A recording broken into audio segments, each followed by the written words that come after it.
Ladies, how to nudge a commitment phobic man into a long-term relationship, specifically marriage. Part 2 of 4.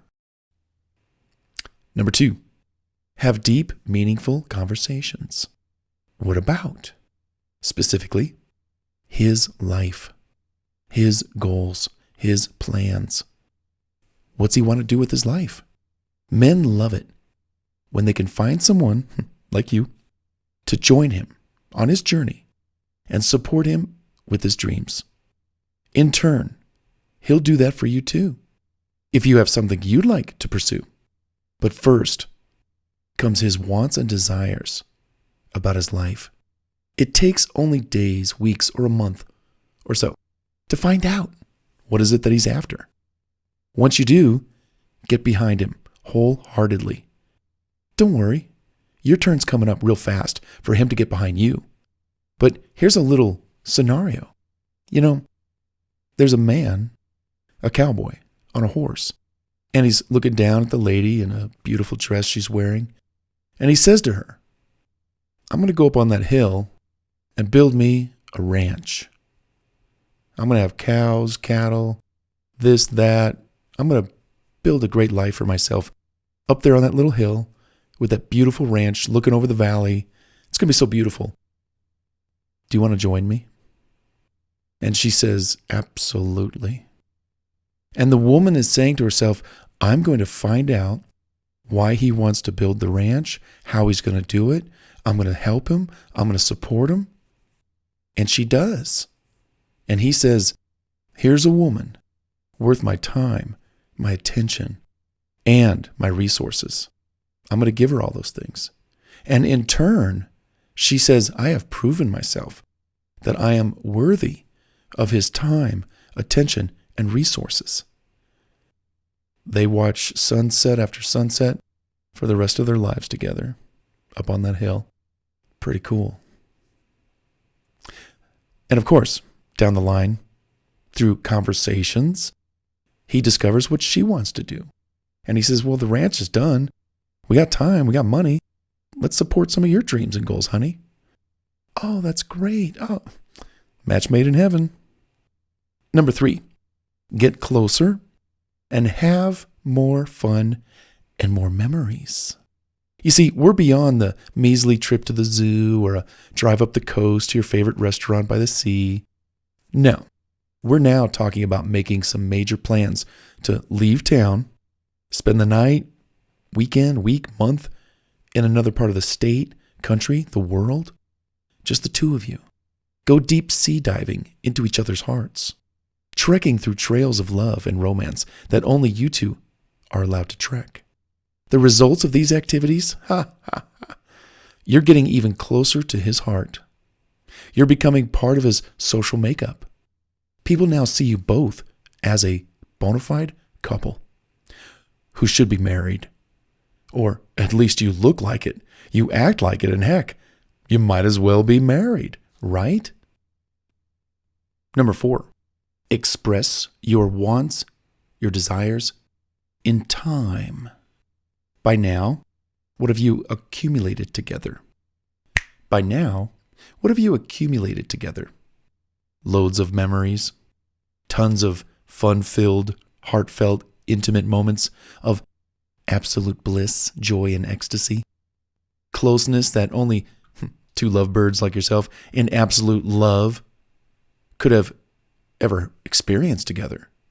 So what's next on your timeline together, provided he hasn't come to the solid conclusion to ask you, honey, I got a question. What are you doing for the rest of your life? And propose to you in that moment on top of the world, looking over some huge glass lake where you can't tell whether the sky or the water meet. It's just so clear, or somewhere so romantic. And so is his mind. His mind is clear. If only it was this easy, right? But do you see where this is going? You're completely setting him up to fall in love with you and never want to leave you.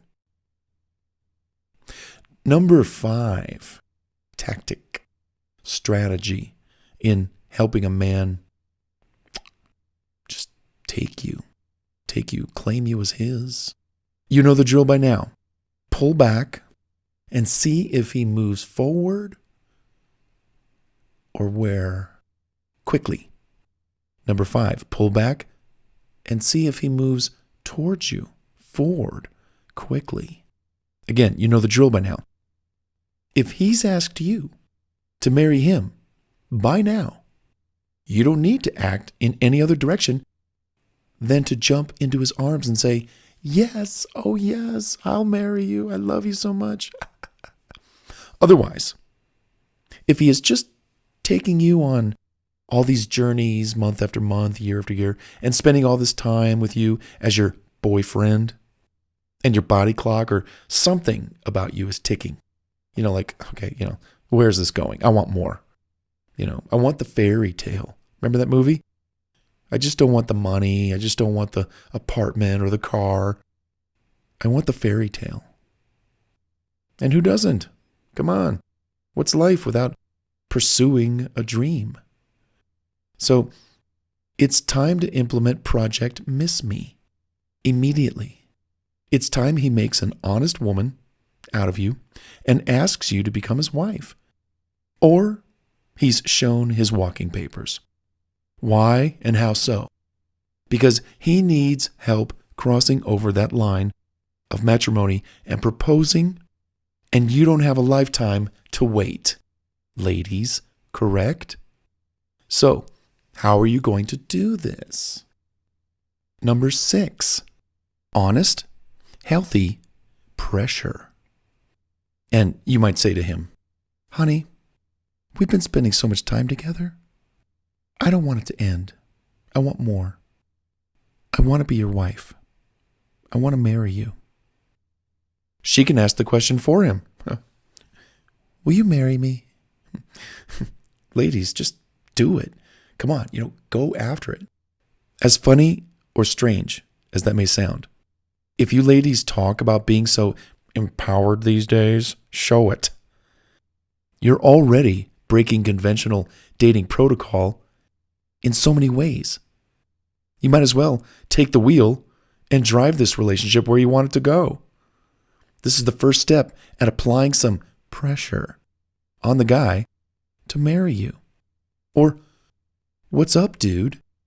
Here's where you set yourself up together to have 3 to 5 deep discussions about marriage, getting married, fears about commitment to marriage, and its ramifications. He's never been asked or thought to sit down with you and go over the several questions outlined in Find the One for Me, which I've shared with you, about what to ask your potential spouse before getting married. Those questions to ask the other person and those questions to ask yourself. He's never gone through that. Let's go through it. Let's go through the motions. I have Bart's book right here.